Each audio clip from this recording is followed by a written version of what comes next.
Amém? Então vamos lá, versículo 25, eu vou ler a primeira vez, depois os irmãos leem a segunda vez. E ele lhes disse, ó nécios e tardos de coração para crer, tudo o que os profetas disseram. O título vai ser justamente o que foi lido, irmãos, ó nécios e tardos de coração para crer. O que significa a palavra nécios? Sem conhecimento, sem entendimento. Ó nécios e tardos de coração. O que é a palavra tardos? São devagar para crer. É um retardado na fé. É tardo para crer. É demorado para crer. E isso impede de ver a glória de Deus. Isso impede de a pessoa ter a bênção de Deus, receber a vitória na sua vida. Mas o pior de tudo, veja bem, eu não estou falando de uma pessoa que nunca ouviu o Evangelho, não estou falando de pessoa que não conhece. Nós vamos falar aqui sobre pessoas que conhecem. Esse é o problema. E quando a pessoa não conhece as Escrituras, não teve experiências com Deus, não sabe nada sobre Deus, então ele não tem o conhecimento. Mas o pior é quando a pessoa viu, ouviu, teve experiências e no momento da crise, não crê. No momento da crise, no momento do problema, da dificuldade, da luta, não lembra nada do que aconteceu. Isso é a pior coisa. Por isso que ele falou, honestos e tardos de coração. Sempre ouvindo, mas não aprendem. A pior ignorância não é a ignorância de alguém que nunca aprendeu sobre Deus. A pior ignorância é daquele que sempre está aprendendo, sempre está ouvindo, mas na hora H não lembra de nada, aquilo que aprendeu. E Deus então, irmãos, não opera. Eu quero que você acompanhe comigo toda essa passagem, esse episódio aqui, fala sobre os dois discípulos a caminho de Emaús. Primeiramente, discípulo. Quem é um discípulo? O seguidor. Esses dois discípulos, eles seguiam a Cristo há algum tempo. Eles já estavam seguindo o Senhor. Eles eram discípulos de Cristo. Agora imagine, quanto tempo eles andando com Cristo, ouvindo a palavra, os ensinamentos, vendo os milagres que ele fazia, vendo as maravilhas que ele operava, presenciando coisas extraordinárias, presenciando coisas que nunca homem algum tinha feito. A Bíblia declara que se fosse relatado tudo o que Cristo realizou, o que ele fez, ele disse que era perigoso não ter papel, tinta suficiente para relatar tudo o que Cristo fez em 3 anos e meio. O que está escrito é apenas o suficiente para a pessoa conhecer ele. Mas aqui não está relatado em 1% do que Cristo realizou. Porque quando a Bíblia diz que muitos foram curados, então imagine, irmãos, quantas pessoas foram curadas. Então os discípulos viram, ouviram, estavam próximos de Cristo, vendo ele fazer coisas extraordinárias, sinais incomuns, que nenhum homem jamais fizera. Então eles eram conhecedores, viram e ouviram tudo sobre Cristo. Mas olha, irmãos, vamos lá. Versículo 13. E eis que no mesmo dia iam 2 deles para uma aldeia que distava de Jerusalém 60 estádios, cujo nome era Emaús. Ficava em torno de 18 quilômetros. Não tinha carro, não tinha ônibus ligeirinho, nem devagarinho.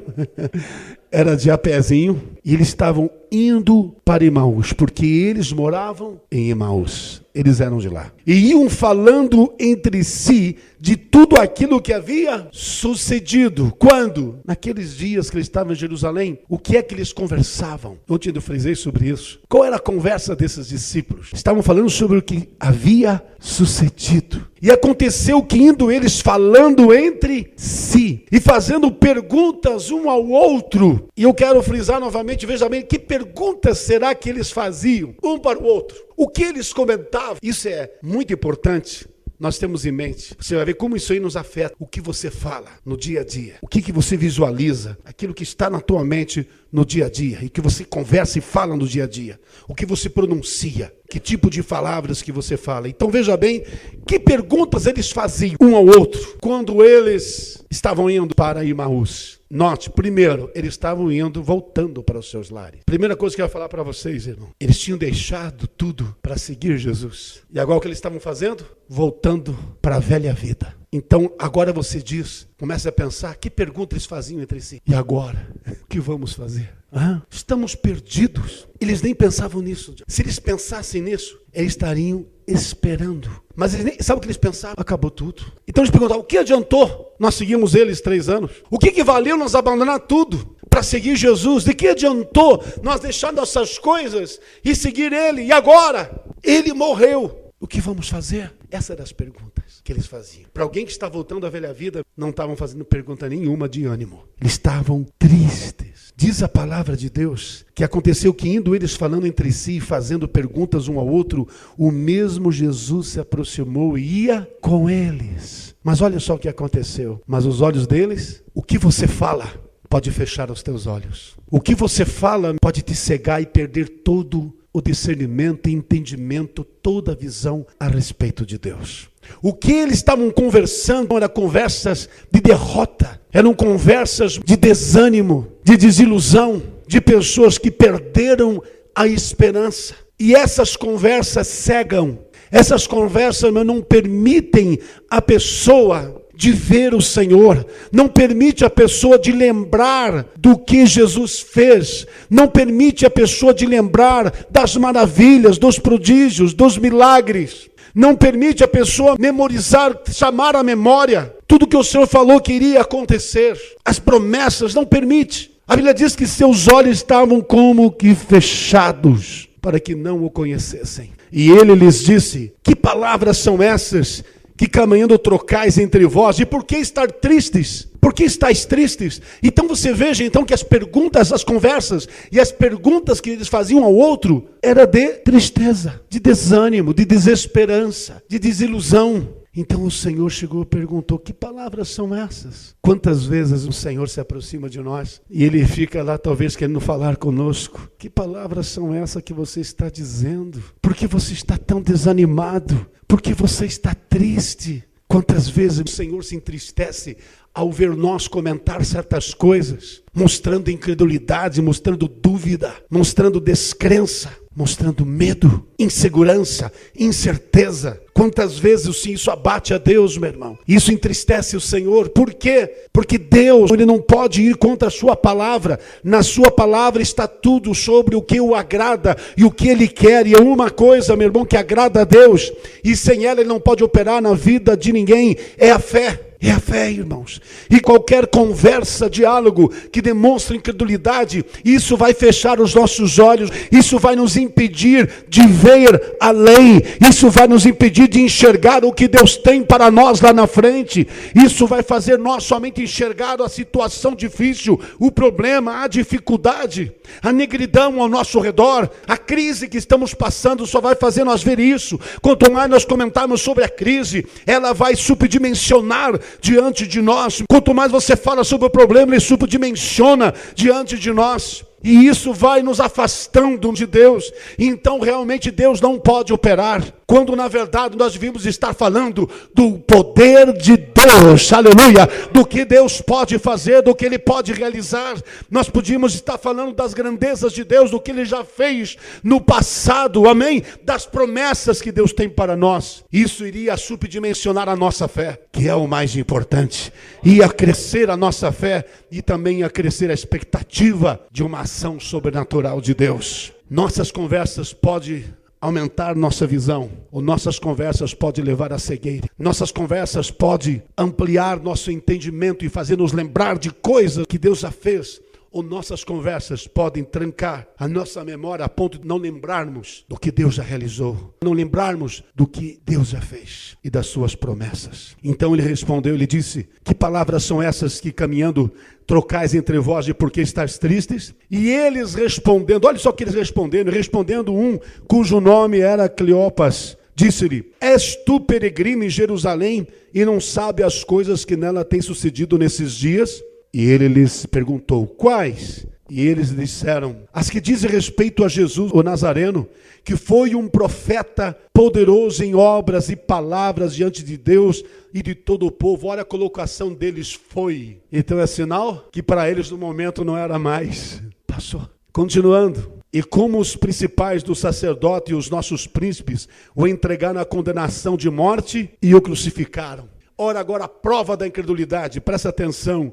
E nós esperávamos que significa isso? Que não estavam mais esperando. Incredulidade. Nós esperávamos que fosse ele o que remisse Israel. Mas agora, com tudo isso o quê? O que vimos, com tudo isso que aconteceu, é já hoje o terceiro dia desde essas coisas aconteceram. Olha aí, irmãos, a incredulidade, a dúvida. Esperávamos. E olha agora, irmãos, o pior vem aí. Olha só, é verdade que também algumas mulheres dentre nós nos maravilharam, as quais de madrugada foram ao sepulcro, e não achando o seu corpo, voltaram dizendo que também tinham visto uma visão de anjos, que dizem que ele vive,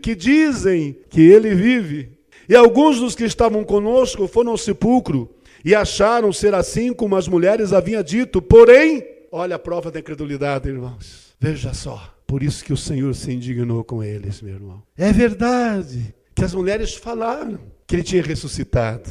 É verdade que alguns foram lá, até falaram que viram anjos. E ele lhes disse, honestos e tardos de coração, para crer tudo o que os profetas disseram. Isso aqui revela outra coisa. Esses discípulos, mesmo antes de Jesus vir, eles já conheciam as escrituras antigas. Eles já sabiam sobre o Messias que viria. E eles já sabiam que, segundo os profetas, o Messias morreria, mas ao terceiro dia ressuscitaria. Então eles já sabiam antes. Depois conheceram Jesus, seguiram Jesus, viram que ele era o Messias, e Jesus também tinha falado para eles que ele iria morrer, que tinha que se cumprir as escrituras, mas ao terceiro dia ressuscitaria. Eles sabiam que os profetas tinham dito, ouviram Jesus falar sobre isso, ouviram que as mulheres disseram que Jesus tinha ressuscitado, mas a tristeza, a dúvida tinha cegado a mente deles, meu irmão. Então, olha o que o Senhor disse no versículo 26. Porventura, não convinha que o Cristo padecesse essas coisas e entrasse na sua glória? Vocês não lembram o que foi dito? Vejam que o grande problema é nós não lembrarmos do que nós já sabemos. Você veja que a dúvida não nos deixa lembrar daquilo que já sabemos. Isso é a pior coisa, irmão. Quando a dúvida domina o nosso coração, nós demoramos para crer, demoramos para entender, demoramos para lembrar do que está dito, que está escrito, das promessas. Demoramos para lembrar o que o Senhor já fez diante de nós. E isso nos leva ao abatimento, à tristeza, à desesperança, ao desânimo, e faz nós voltarmos às velhas redes, aos velhos laços, à velha vida. 37.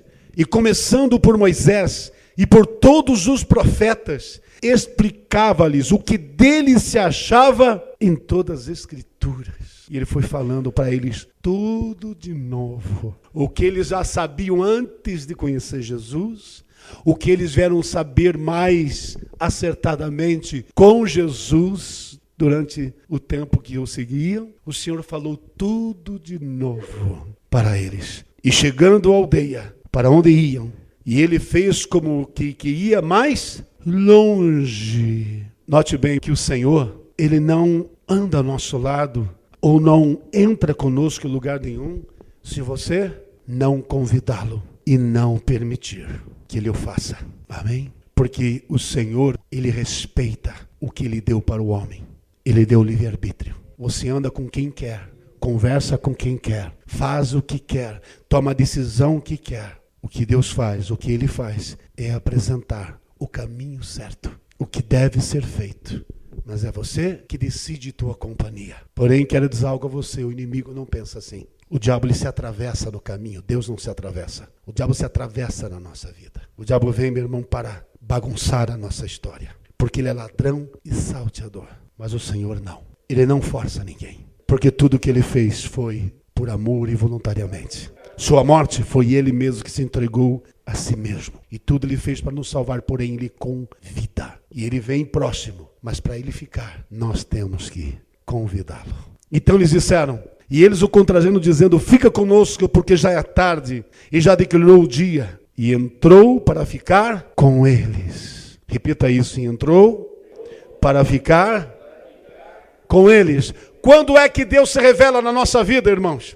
Quando é que as escamas dos nossos olhos caem? Quando nós paramos o nosso dia a dia e dizemos: Senhor, não, entra novamente, aleluia. Queremos a tua comunhão, queremos a tua aproximação, queremos estar diante de ti, queremos que o Senhor esteja perto de nós. É neste momento que as escamas caem dos nossos olhos. Olha o que aconteceu. E aconteceu que, estando com eles à mesa, tomando o pão, o abençoou e partiu e lhes deu. E abriram-se-lhes então os olhos e o conheceram. E ele desapareceu. Quanto tempo o Senhor andando ao lado dele, chamando atenção. Quase todos 18 quilômetros. Eles não sabiam o que era Jesus. Quantas vezes, meu irmão, o Senhor está perto, chamando a tua atenção, falando com você, mostrando as tuas conversas. Você pensa que no teu dia a dia, meu irmão, ninguém está te vendo. Se não está te vendo, não. Lá no teu trabalho, lá onde você anda, no ônibus, lá onde você está, o Espírito de Deus, meu irmão, ele vem. A presença de Deus vem, e ele vem ao teu lado, ele vê, ele ouve, ele sabe tudo o que você está fazendo. E você não sabe muitas vezes, quantas vezes o Senhor diz: o que é isso que você está falando? Ou muitas vezes ele diz assim: mas o que é isso que você está sentindo? Você não pode estar sentindo isso. Você não pode estar falando essas coisas. Você não pode estar pensando isso. O que é que você está pensando? Quantas vezes talvez o Senhor fica ali, irmãos? Por quê? Porque os pensamentos, os sentimentos e as palavras erradas cegam a nossa vida. E fazem nós irmos pelas emoções carnais, humanas, e tomamos decisões erradas, vamos em direção errada, buscamos coisas erradas, andamos em lugares errados. E o Senhor fala, irmãos, mas se você não tomar uma atitude, ele não entra na tua vida. Mas quando eles pediram para o Senhor entrar, ele se revelou a eles. Você quer que Deus se revele na tua vida? Você quer que Deus se revele na tua vida? Peça para ele entrar. Peça para ele entrar na tua vida. E então, meu irmão, olha o que aconteceu. E abriram-lhes então os olhos e o conheceram, e ele desapareceu-lhes. E disseram um para o outro: porventura não ardia em nós o nosso coração, quando pelo caminho nos falava e quando nos abria as Escrituras? Aí eles foram entender que aquele sentimento que eles tinham quando ouviam a palavra daquele peregrino que se aproximou deles, era o mesmo que eles sentiam quando seguiam Jesus, era o mesmo que eles sentiam quando eles decidiram seguir a Cristo. Era a presença dele. É o que nós sentimos, meu irmão, quando abrimos o coração e os nossos ouvidos à palavra. Nós sentimos algo quente. Aleluia! Sentimos algo quente dentro de nós. Olha o que eles falaram: porventura não ardia em nós o nosso coração. Então você veja que quando nós damos atenção à palavra de Deus, nós sentimos o poder da palavra, e junto com a palavra está o Espírito de Deus, a presença de Deus, aleluia, atuando na nossa vida. E sabe o que aconteceu, irmãos? Quando abriu o entendimento, quando abriram os olhos e viram, ele ressuscitou. Olha o que aconteceu: voltou o ânimo, saiu a tristeza, saiu a dúvida, a desesperança, a esperança novamente voltou em redobrada na vida deles. E sabe o que aconteceu? Andaram 18 quilômetros, voltaram 18 quilômetros, 36 quilômetros eles andaram. Agora não mais triste, agora eles vieram pulando, gritando, correndo: ele vive, ele vive, ele vive! E chegaram diante dos apóstolos e disseram: ressuscitou, aleluia. Aí eles falaram: verdadeiramente, olha a prova que eles não estavam crendo antes. Verdadeiramente, aleluia, o Senhor ressuscitou e já apareceu. Aí eles testemunharam. É fácil testemunhar depois que viu. Mas a Bíblia diz: bem-aventurado aquele que não vê, mas crê. Feliz aquele que mesmo que não viu, mas creu. Esse é muito mais bem-aventurado, meu irmão. É fácil. Depois que você já recebeu a bênção, você viu então a glória de Deus, você falando para todo mundo, testificando para todo mundo que ele vive, que ele é real, que ele é verdadeiro. Isso é fácil. Mas eu quero ver você testificar na crise. Eu quero ver diante do problema você declarar: eu posso estar passando por isso, mas ele vive. Eu posso estar passando essa situação, essa dificuldade, eu posso estar passando esses momentos de tribulação, mas não importa, maior é meu Deus do que a luta, maior é meu Deus do que a dificuldade, maior é meu Deus do que o problema, maior é meu Deus do que tudo que está acontecendo. Porque depois que você vê é fácil. Isso não é fé, irmãos, isso é lógica. Fé é ver o invisível e crer no impossível. Fé é quando você testifica, mesmo que você não tocou nele, mesmo que você não pôde sentir nada dele, mas você crê porque está escrito, você crê porque está aqui, aleluia! Isso é fé. Ver o invisível e crer no impossível, no que o mundo diz não, você diz sim, porque você crê, porque você sabe que ele é real. É nesses que Deus se manifesta mais. Porque é fácil você crer em quem você vê. Quem que não crê, irmão? Tomé disse, se eu não tocar nas feridas no seu braço, se eu não tocar no seu lado onde foi perfurado pela lança, se eu não ver as marcas, por isso que é Tomé. Aí apareceu o Senhor, Tomé. Aí o Senhor olha para Tomé, Tomé, vem aqui, Tomé, vem aqui, Tomé. Dá uma olhadinha aqui, Tomé. Tomé, vamos comer um peixinho? Mas o espírito não come? Realmente. Mas ele estava ali ressuscitado. Corpo, alma e espírito. Aleluia, aleluia. Estou com fome, Tomé. Estou com fome. Quero comer com vocês mais uma vez. Antes de eu ir. O Senhor está aqui nesta noite, irmãos. Eu senti um fogo aqui agora. O Senhor está aqui nesta noite. Aleluia. Aleluia, aleluia, aleluia, aleluia. 35, e eles lhes contaram o que lhes aconteceu no caminho e como deles foi conhecido no partir do pão. Aí é fácil contar, né? Nós vimos o Senhor. Mas bem-aventurado aquele que não vê, que não viu, mas crê. E sabe que ele é real. Esses vão ver a glória de Deus. O Senhor disse para Maria e para Marta, se tu creres, tu verás a glória de Deus. Quantas vezes como essas mulheres aqui chegam perto de nós e dizem, confie em Deus, meu irmão. Como essas mulheres, eu sei que está difícil para você, mas Deus vai te ajudar. Deus vai te dar vitória. Mas aquilo não entra dentro de você, aquilo não entra na tua cabeça. As coisas vão mudar. E o que Deus tem é maior do que tua situação, mas aquilo não entra. Quantas vezes Deus fala, saia do caminho que você está. Volte-se para o Senhor enquanto é tempo. Quantas vezes Deus fala, não, mas você não crê. Porque você está com a mente conturbada. Talvez está com a mente confusa diante de tanta coisa. É isso que o diabo quer. Que você não direcione a tua mente a Cristo. Ele quer que você ande assim, irmãos, como ébrio, como bêbado. Porque aquele que anda, meu irmão, sem saber no que e onde vai, uma hora ele vai se afogar e vai cair no precipício. Mas aquele que vê, aquele que enxerga, aquele que está com a sua mente voltada em Cristo, 1000 cairão ao teu lado e 10.000 à tua direita, mas tu não serás atingido. Nós falávamos, meu irmão, sobre Jó. No mesmo dia, a sua vida mudou, irmãos. No mesmo dia aconteceu desgraças na sua vida. Perdeu seus filhos, perdeu seus animais, perdeu seus criados, perdeu tudo. E no final, a sua esposa, vendo a situação de miséria dele, meu irmão, ela dizia, amaldiçoa teu Deus e morre. Jó, diante de toda aquela calamidade, diante de toda aquela desgraça, diante de toda aquela situação, irmãos, ele olhou para ela com seu corpo em ferida, sujo de cinzas. Ele olhou para ela e disse, tu falas como uma louca mulher. Receberia o bem de Deus e também não receberia o mal? Bendito é o nome do Senhor. Ele disse, eu sei que o meu Redentor vive. Aleluia! Eu sei que o meu Redentor vive. Ele estava numa crise enorme. Que a única coisa que seria melhor humanamente pensando para ele era a morte, para sair daquele estado que ele estava. Mas mesmo diante daquela sua situação, olhando ao redor, era só destruição, era só escombros do que ele tinha. Lá no meio da cinza, a única coisa que ele tinha era a vida. A sua fé explodiu dos escombros, com uma fonte que jorra no meio daquela demolição.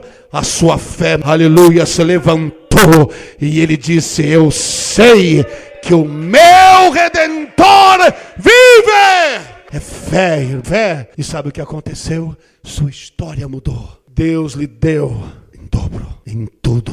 e foi grandemente abençoado por Deus. Sua história mudou. Você quer que a tua história mude? Creia, creia. Chama a memória. Chama a memória o poder de Deus.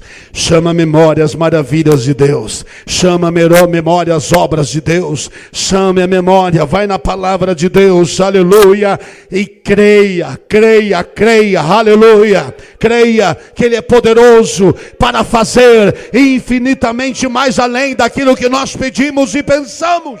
Não deixe a dúvida atrasar a tua bênção. Não deixe a dúvida te impedir de você crer.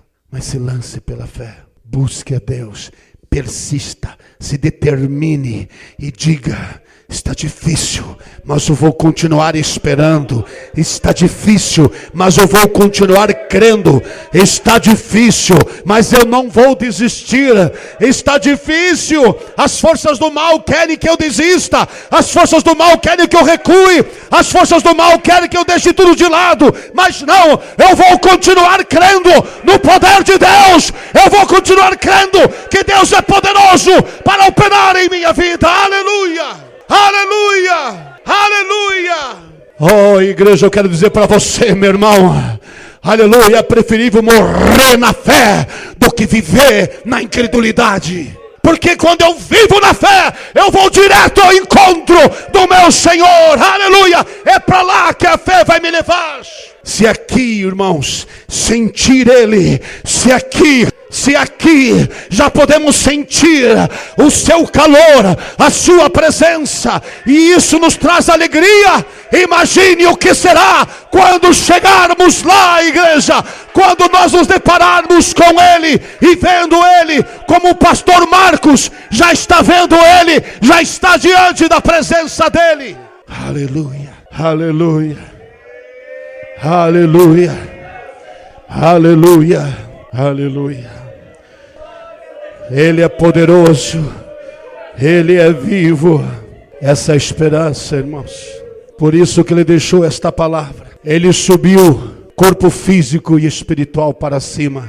E é para lá que Ele vai levar aqueles que creem nele. Mas vai para lá quem crer nele aqui e buscar Ele aqui. Escuta o que eu vou te dizer. Teu problema é grande, mas saiba que Deus é maior que o teu problema. Tua luta é grande, saiba que o poder de Deus é maior do que tua luta. Tua situação está complicada, difícil, saiba que Deus é maior que tudo isso. Ele pode mudar tudo, se você pedir para Ele entrar. Se você buscar e dizer: Senhor, entra na minha história, haja na minha vida, opere na minha vida. Mesmo que você pense que a tua fé é pequena, mas se você ali buscar e dizer: Senhor, ajuda a minha incredulidade, põe a fé no meu coração, Ele vai te ouvir. Na tua sinceridade, Deus pode operar na tua vida coisas grandiosas que você nem pensa nem imagina. Deus está pronto a agir.